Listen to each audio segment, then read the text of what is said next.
When everyone lives in safety, without fear or threat of violence, is tolerated in law or in practice, it is an ideal state of a freedom. Peace does not mean to be in a place where there is no noisy trouble or hard work. It means to be in the midst of those things and still be calm by your heart. It cannot be kept by force. It can only be achieved by understanding. We can never option peace in the outer world until we make peace with ourselves. I think peace is having good relationship with families, friends and community. Giving peace is just love, just like loving each other's. Peace is not only possible, but it's inevitable. So that means peace is very essential.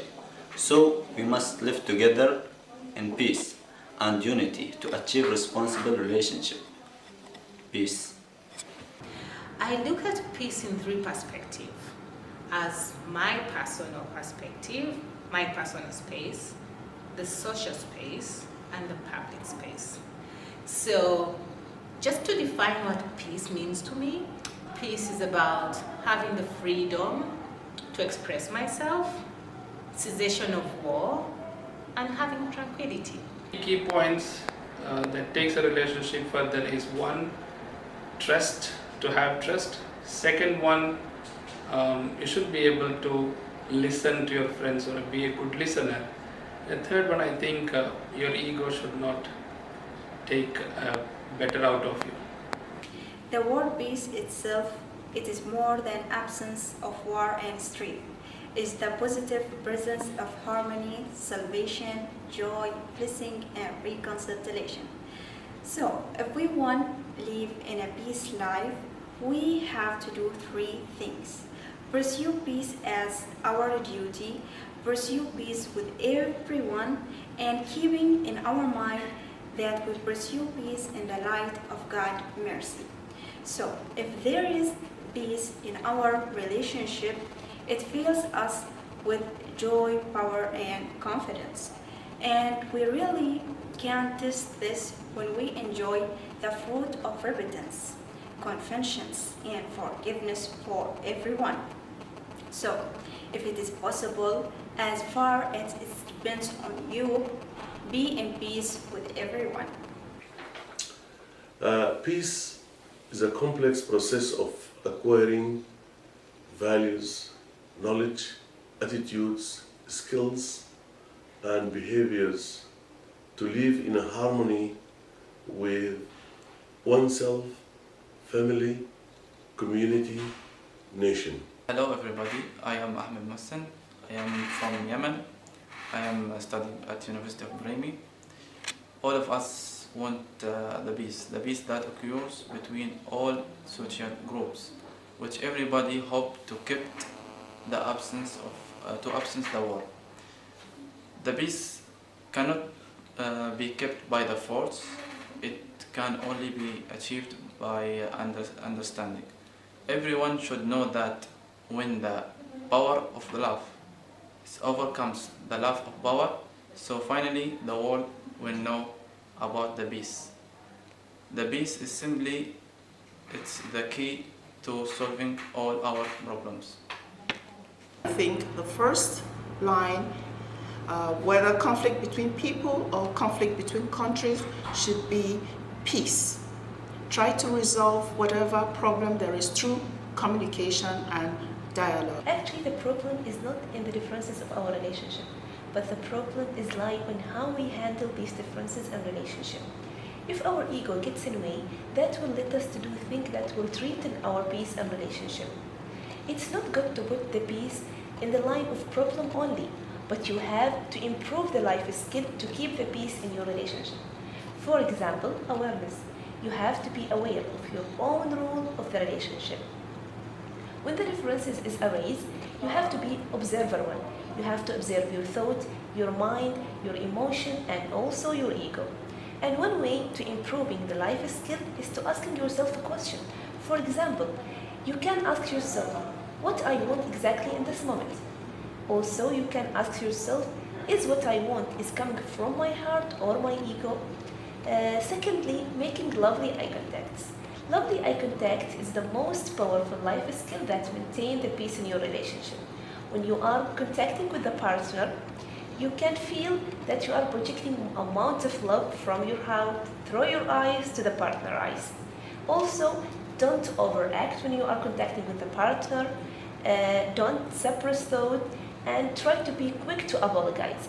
By taking this time to know your true self, that will be much easier to implement the life skill and keep the peace in your relationship. We have to use ethics as the basis of our action and interaction and the mirror test for our intention, because the seat of ethics is not in our minds but in our hearts. In this context, I understand it to mean that our action will either result in peace or conflict. We are therefore responsible for the peace in our life and in our relationships, either as individuals or as countries. The word of the peace itself is a peace for my soul and my body. A peace is a worldwide word.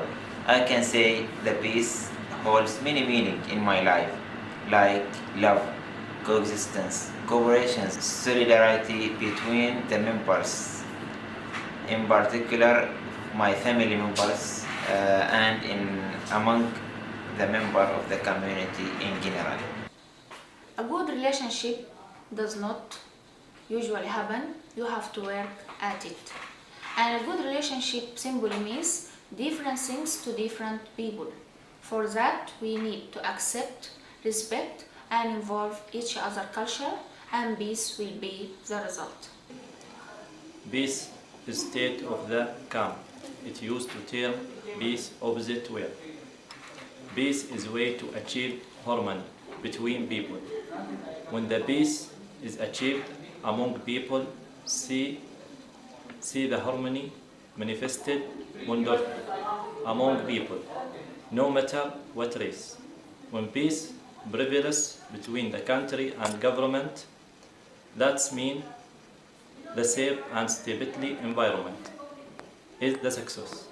Also, peace is a way to connect people with each other, to learn about their culture and traditional of every people. Every relationship, it demands some space, some freedom, which is required to build up a relationship. But it also, on the other hand, it requires trust and responsibilities. If we have no peace, it is because we have forgotten that we belong to each other.